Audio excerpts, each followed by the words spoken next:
Tóquio está em ruínas. Os arranha-céus caíram. As estradas desabaram. Helicópteros e tanques foram destroçados.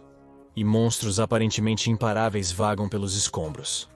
Um réptil gigante e horrendo, olhos brilhando com malícia. O SCP-682. Isso é o resultado de uma violação de contenção? Não. Ele está exatamente onde a Fundação quer que esteja. Observados por um drone da Fundação flutuando alto no céu engasgado com smog, eles estão antecipando uma batalha de proporções épicas. Não muito longe, outra criatura rasteja dos escombros que já foram um grande edifício no distrito financeiro de Tóquio. Sua forma horrendamente alongada, sua pele branca como a morte, seu rosto um presságio de desgraça absoluta para quem o vê. SCP-096. Isso é resultado de uma falha no confinamento? Mais uma vez, não, está aqui exatamente pelo design da Fundação. Entre esses titãs anômalos está a razão pela qual a Fundação os enviou para cá. Um homem em uma fantasia amarela, sua capa branca flutuando ao vento, o sol da tarde brilhando no topo de sua cabeça perfeitamente careca. Aos olhos da Fundação SCP, ele é uma das anomalias mais perigosas que eles já encontraram. Para o próprio homem, ele é apenas Saitama, o homem que é apenas um herói por diversão. Com a ajuda das possíveis anomalias que podem acabar com o mundo, o SCP-682 e o SCP-96, a Fundação SCP poderia contar Saitama entre suas milhares de anomalias asseguradas, contidas e protegidas, apenas 2 horas antes. A cidade ainda estava de pé. Um homem aparentemente normal, exceto pela sua calvície, estava fazendo uma viagem de um dia à cidade, esperando aproveitar os bons restaurantes e talvez comprar algumas camisetas novas em Shibuya. Em seu dia de folga, ele não quer se envolver em brigas.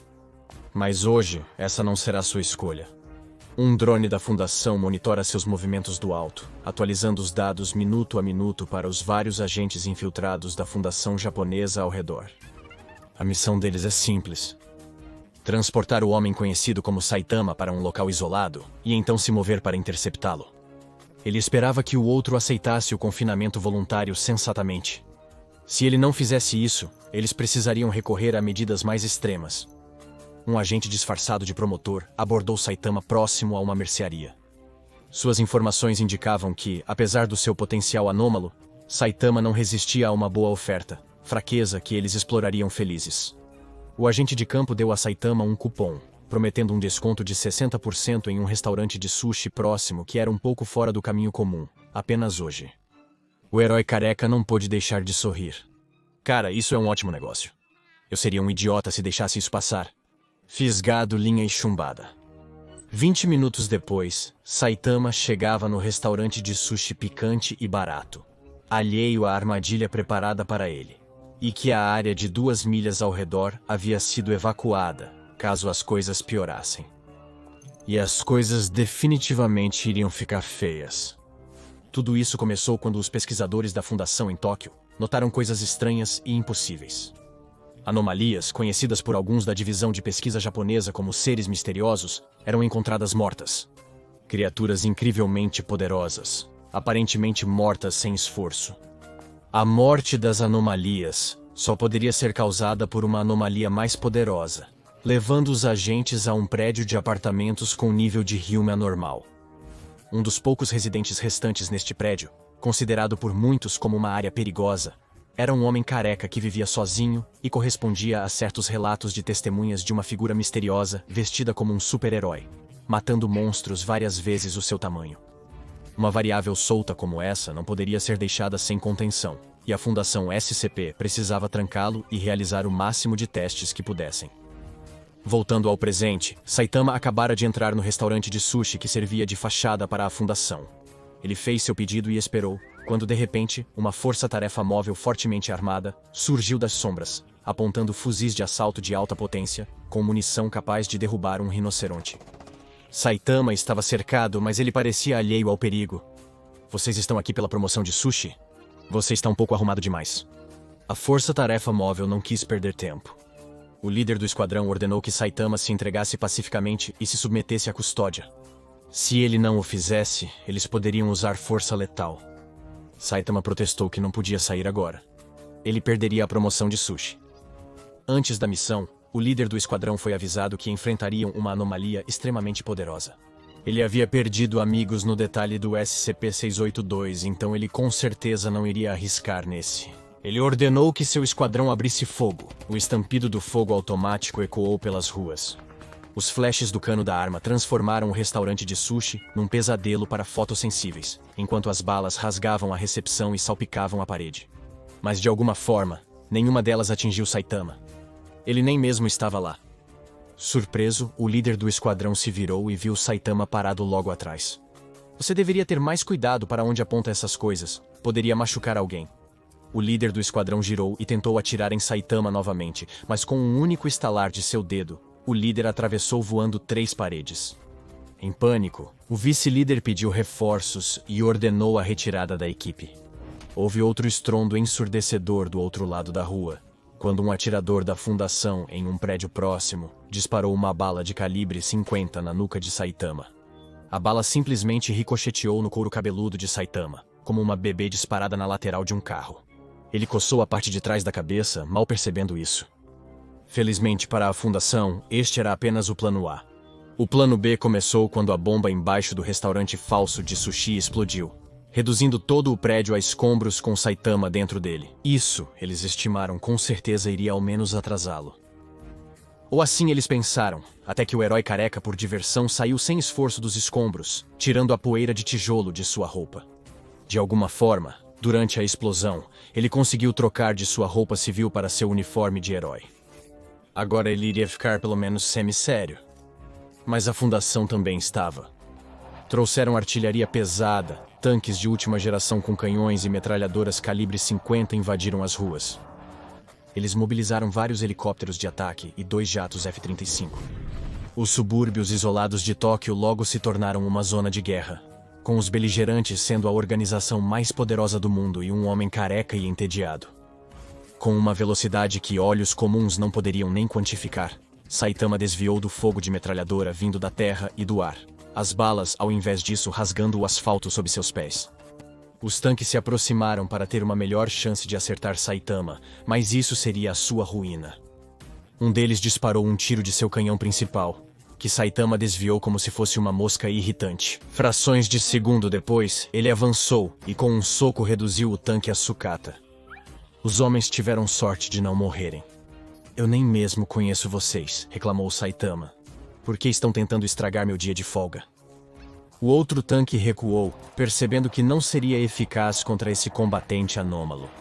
Porém, o suporte aéreo não cessava. Os helicópteros e jatos circulavam, disparando um turbilhão de tiros e mortíferos foguetes explosivos que castigavam o solo ao redor do herói de meio período. E Saitama não estava prestes a aceitar isso deitado. Ele pegou um punhado de pequenas pedras dos escombros da estrada destruída ao seu redor. Sim, isso serviria.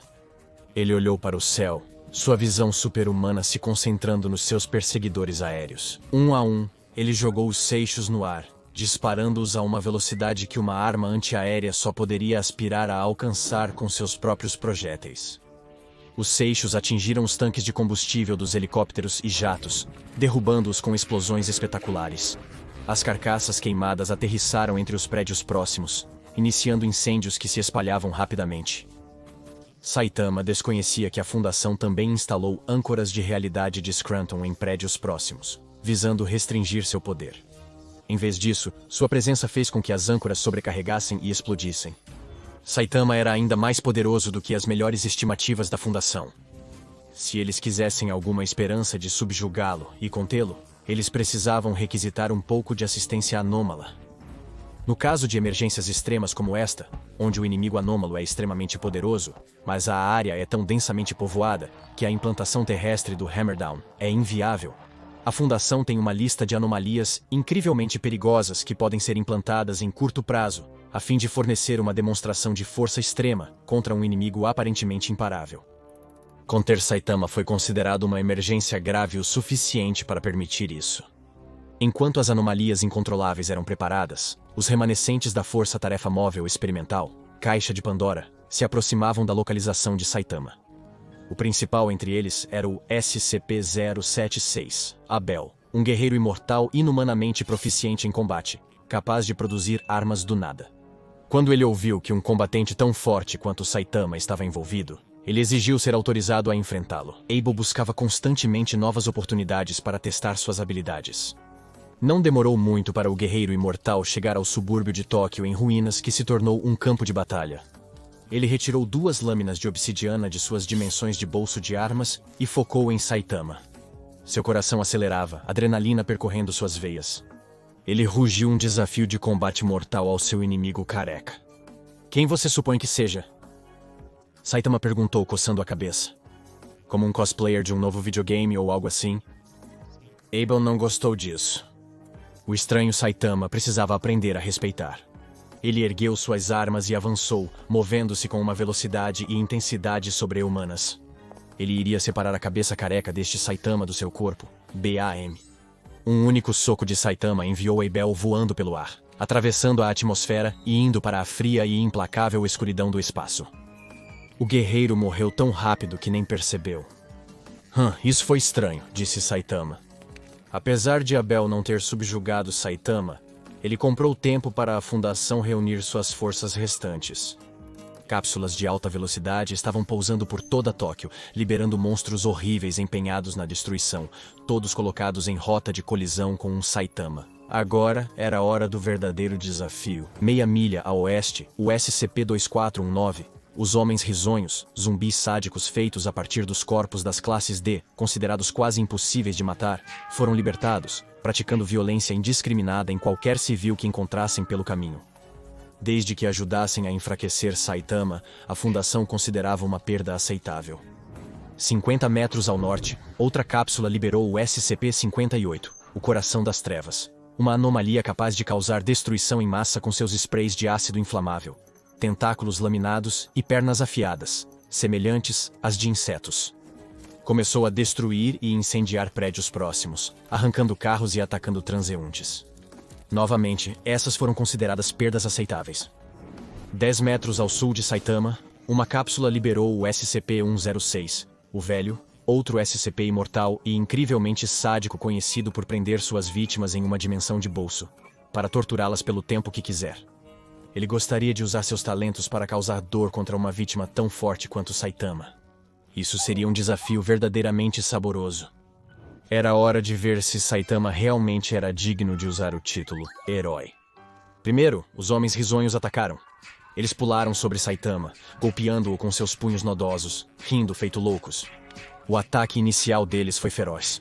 Mas Saitama agarrou cada um dos Homens Risonhos e os jogou no chão, esmagando-os completamente no concreto, deixando buracos profundos e escuros. Em seguida, o Coração das Trevas murmurou seu fluxo constante de disparates enlouquecedores. Ele correu em direção a Saitama, atravessando prédios, espalhando fogo e ácido por todos os lados. Saitama se posicionou e se preparou. Soco normal!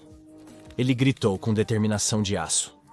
Quando o Coração das Trevas se aproximou, Saitama atacou com força. Seu único soco explodiu o coração em uma névoa vermelha, neutralizando a anomalia. Saitama ficou frustrado que a luta não durou mais, especialmente com tanta expectativa criada. Mas antes que ele pudesse sentir mais tédio, ele olhou para baixo e viu um portal preto se abrindo sob seus pés. Era o SCP-106 surgindo do chão, arrastando Saitama para a escuridão da dimensão de bolso. Ele tinha que admitir, isso era incrivelmente assustador. Os operativos da Fundação na sala de controle do local de contenção de Tóquio realmente se sentiram aliviados quando Saitama desapareceu na dimensão de bolso e o portal se fechou atrás dele. Talvez esse seria o ápice da história. O herói por diversão estaria fora, e eles só precisariam passar pelos procedimentos padrão para conter novamente o SCP-106. Mas justo quando a Fundação estava contando suas bênçãos, outro portal se abriu. Saitama saiu, ileso, coberto por uma gosma preta viscosa que antes era o SCP-106.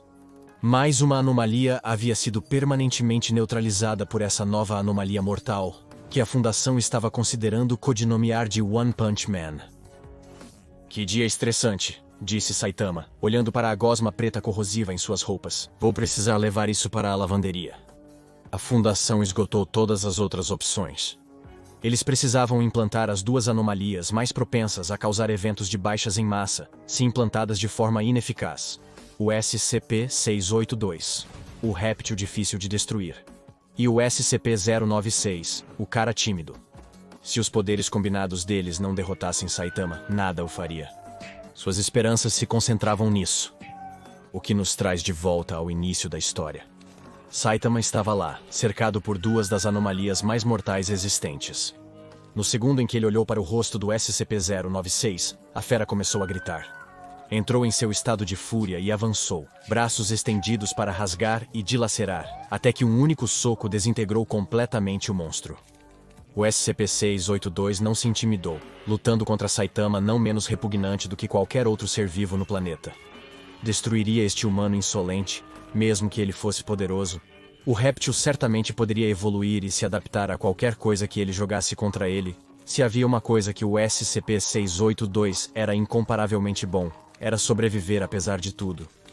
Mas quando o monstro atacou, Saitama desencadeou sua arma secreta, o soco sério. Com um único golpe, o SCP-682 foi espalhado em uma gosma verde por metade de Tóquio, aniquilado tão profundamente que nunca se recuperaria, assim como o SCP-096. Os dois SCPs foram reclassificados, neutralizados. Bem, isso foi fácil, disse Saitama com um suspiro aliviado.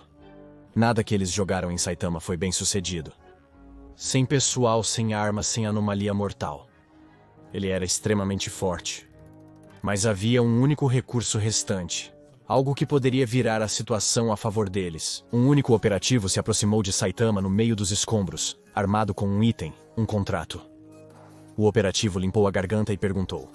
Senhor Saitama, gostaria de lhe oferecer um trabalho bem remunerado na Fundação SCP. Agora vá conferir o SCP-096 versus Siren Head ou SCP-076 versus Chainsaw Man. Quem tem a arma mais letal para mais.